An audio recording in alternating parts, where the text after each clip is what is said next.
ಈಗ ಒಂದು ತಿಂಗಳಿಗೆ 1,30,000 ರೂಪಾಯಿ ರೊಕ್ಕ ಕೊಟ್ರೆ ಒಂದು ಗಾಡಿಗಳು ಉಸುಗು ಹೊಡೆಯೋದಕ್ಕೆ. ಆಮೇಲೆ ಎಲ್ಲಿ ಕ್ಲಬ್ಗಳು ಬಾರ್ಗಳು ನಡೆಸ್ತಾರ ಅವಕ್ಕೆಲ್ಲ ಇನ್ವಾಲ್ವ್ ಆಗಿ ತಮ್ಮದೇ ಆದಂಥ ಅವು ಎಲ್ಲೂ ಗಮನಕ್ಕೆ ಆ ಥರ ಬಂದ್ ಮಾಡಿದಂಥ ವ್ಯವಸ್ಥೆಗಳು ಇಲ್ಲ. ಯಾರನ್ನ ಅರೆಸ್ಟ್ ಮಾಡಿ ರೋಡಿಯಲ್ಲಿ ಸಾಮಾನ್ಯವಾಗಿ ರೈತರ ಆಡೋರನ್ನ ಗಾಡಿ ನಿಂದ್ರಿಸಿ ಅವರಿಗೆ ಲೈಸೆನ್ಸ್ ಇಲ್ಲ, ಅದು ಇಲ್ಲ, ಇದಿಲ್ಲ ಅಂತೇಳಿ ಅವ್ರ ಮೇಲೆ ದಂಡ ಹಾಕಿಸಿ ಇದು ಮಾಡ್ತಾರೆ.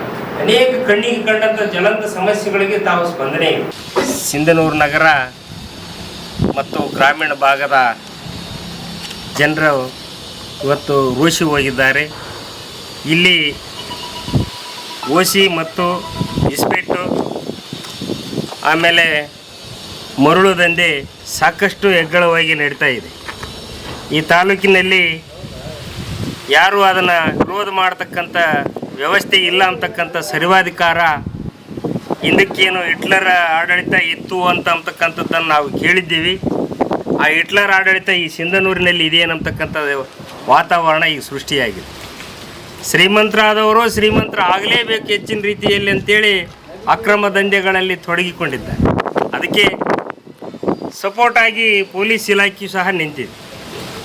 ಇವು ಎಲ್ಲ ಪೊಲೀಸ್ ಇಲಾಖೆಯ ಅಧಿಕಾರಿಗಳನ್ನು ನಾವು ಗಮನಿಸಿದಾಗ ಎಲ್ಲೆಲ್ಲಿ ಹಗಲಿ ರಾತ್ರಿ ಹಳ್ಳಿಗಳಲ್ಲಿ ರಸ್ತೆಗಳು ಕೆಟ್ಟು ಎಲ್ಲ ಹೋಗಿದೆ.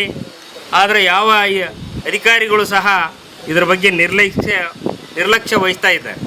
ಮಾನ್ಯ ದಂಡಾಧಿಕಾರಿಗಳು ಸಹ ಇದರಲ್ಲಿ ಮೌನವನ್ನು ತಾಳಿದ್ದಾರೆ ಅಂತ ಮಾತನ್ನು ಈ ಸಂದರ್ಭದಲ್ಲಿ ಹೇಳ್ತಾರೆ. ಹಾಗಾಗಿ ಗ್ರಾಮ ಪಂಚಾಯಿತಿ PDOಗಳು ಸಹ ಸರಿಯಾದ ಸಮಯಕ್ಕೆ ಗ್ರಾಮ ಪಂಚಾಯಿತಿ ಕಾರ್ಯಾಲಯದಲ್ಲಿ ಕಾರ್ಯವನ್ನು ನಿರ್ವಹಿಸುವುದಿಲ್ಲ. ಅದಕ್ಕಾಗಿ ಸಂಬಂಧಪಟ್ಟ ಅಧಿಕಾರಿಗಳು ಸಹ ಅವರಿಗೆ ಒತ್ತಡವನ್ನು ತರಬೇಕಂತಕ್ಕಂಥ ಮಾತನ್ನು ಈ ಸಂದರ್ಭದಲ್ಲಿ ಹೇಳ್ತಾ ಇದ್ದಾರೆ. ಹಾಗಾಗಿ ಭಾರತೀಯ ಜನತಾ ಪಕ್ಷದ ಗ್ರಾಮೀಣ ಮಂಡಲದ ಅಧ್ಯಕ್ಷನಾಗಿ ಮಾಧ್ಯಮದಲ್ಲಿ ಕೇಳಿಕೊಳ್ಳುವುದಿಷ್ಟೇ, ಸಿಂಧನೂರು ತಾಲೂಕಿನಲ್ಲಿ ಅಕ್ರಮ ಮರಳು, ಓಸಿ ದಂಧೆ, ಇಸ್ಪೆಟ್ಟು, ಕ್ಲಬ್ಬು ಮತ್ತು ಗಾಂಜಾ ಸಾಗಾಣಿಕೆ ಅಂತ ವ್ಯವಸ್ಥೆಗಳನ್ನು ಅತಿ ಹೆಗ್ಗಳವಾಗಿ ನಡೀತಾ ಇದೆ. ಅದಕ್ಕಾಗಿ ಕಡಿವಾಣ ಹಾಕಬೇಕು. ಒಂದು ವೇಳೆ ಹಾಕದೇ ಇದ್ದರೆ ಸಂಬಂಧಪಟ್ಟಂಥ ಜಿಲ್ಲಾ ವರಿಷ್ಠ ಅಧಿಕಾರಿಗಳು SP ಅವ್ರನ್ನ ಭೇಟಿಯಾಗಿ ಅದು ಸಹ ರಾಜ್ಯದ ಗಮನಕ್ಕೆ, ಸರ್ಕಾರದ ಗಮನಕ್ಕೆ ತರಬೇಕಂದ್ರೆ ಮಾನ್ಯ ವಿರೋಧ ಪಕ್ಷದ ನಾಯಕರಾಗಿರ್ತಕ್ಕಂಥ R. ಅಶೋಕ್ನವ್ರಿಗೂ ಸಹ ಈ ವಿಷಯ ತಿಳಿಸ್ಬೇಕಂತಕ್ಕಂಥ ಮಾತನ್ನು ಸಿಂಧನೂರಿನಿಂದ ನಾವು ಎಚ್ಚೆತ್ತುಕೊಂಡು ಭಾರತೀಯ ಜನತಾ ಪಕ್ಷದ ಎಲ್ಲ ಕಾರ್ಯಕರ್ತರು ಒಗ್ಗಟ್ಟಾಗಿ ಇದನ್ನು ವಿರೋಧಿಸಬೇಕಂತಕ್ಕಂಥ ಮಾತನ್ನು ಈ ಸಂದರ್ಭದಲ್ಲಿ ಹೇಳ್ತಾ ಇದ್ದೀವಿ. ವ್ಯವಸ್ಥೆ ಸರಿಯಾದ ರೀತಿಯಲ್ಲಿ ಆಗ್ತಾ ಇಲ್ಲ. ಅದಕ್ಕಾಗಿ ಸಂಬಂಧಪಟ್ಟ ಅಧಿಕಾರಿಗಳು ಸಹ ಅದಕ್ಕೆ ಗಮನ ಹರಿಸದಂತೇಳಿ ಈ ಸಂದರ್ಭದಲ್ಲಿ ಕೇಳಿಕೊಳ್ತಾ ಇದ್ದೀವಿ.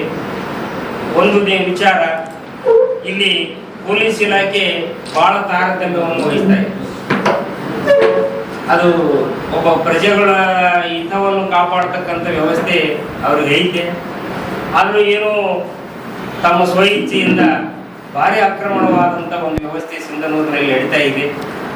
ಅದಕ್ಕಾಗಿ ಇವರು ಒಂದು ವೇಳೆ ತಿದ್ದಿಕೊಳ್ಳಿಕ್ರಪ್ಪ ಅಂದ್ರೆ ನಾವೇ ಖುದ್ದಾಗಿ ಜಿಲ್ಲಾ SP ಅವ್ರನ್ನ ವರಿಷ್ಠ ಅಧಿಕಾರಿಗಳನ್ನು ಭೇಟಿಯಾಗಿ ಸಿಂಧನೂರಿನ ಪೊಲೀಸ್ ಇಲಾಖೆ ಒಂದು ಬೇಜವಾಬ್ದಾರಿತನ ಕೆಲಸ ಏನಿದೆ ಅದಕ್ಕೆ ನಮ್ಮ ಪಾರ್ಟಿ ವತಿಯಿಂದ ನಮ್ಮ ಹಿರಿಯರ ಮುಖಂಡತ್ವದಲ್ಲಿ ರಾಯಚೂರಿಗೆ ಹೋಗಿ ಇದರ ವಿಷಯ ತಿಳಿಸಿ, ಅದು ಆಗದೇ ಇದ್ದ ಪಕ್ಷದಲ್ಲಿ ನಮ್ಮ ವಿರೋಧ ಪಕ್ಷದ ನಾಯಕರಾಗಿರ್ತಕ್ಕಂಥ R. ಅಶೋಕ್ನವರು ಸಹ ಇದಕ್ಕೆ ಗಮನಕ್ಕೆ ತಂದು ಅಸೆಂಬ್ಲಿಯಲ್ಲಿ ಸಿಂಧನೂರು ಪ್ರತ್ಯೇಕ ವಿಷಯ ಚರ್ಚೆ ಆಗಲಿ ಅಂತಕ್ಕಂಥ ವಿಚಾರವನ್ನು JDS ಮಾಡಲಿ, ಕಾಂಗ್ರೆಸ್ ಎರಡು ಎಲ್ಲರೂ ಮಾಡೋದು ನಾವು ತಡೆ ಟೇಕಪ್ ಮಾಡಲ್ಲ ಅಂತಂದಾಗ ಮತ್ತೆ ನಾವು ಯಾರಿಗೆ ಸರ್ಕಲ್ ಸಾಹೇಬ್ರಿಗೆ ಫೋನ್ ಮಾಡಿದ್ರೆ DSP ಅವ್ರನ್ನ ವಿಚಾರ ಮಾಡೋದು, DSI ವಿಚಾರ ಮಾಡಿದ್ರೆ DSP ಅವ್ರನ್ನ.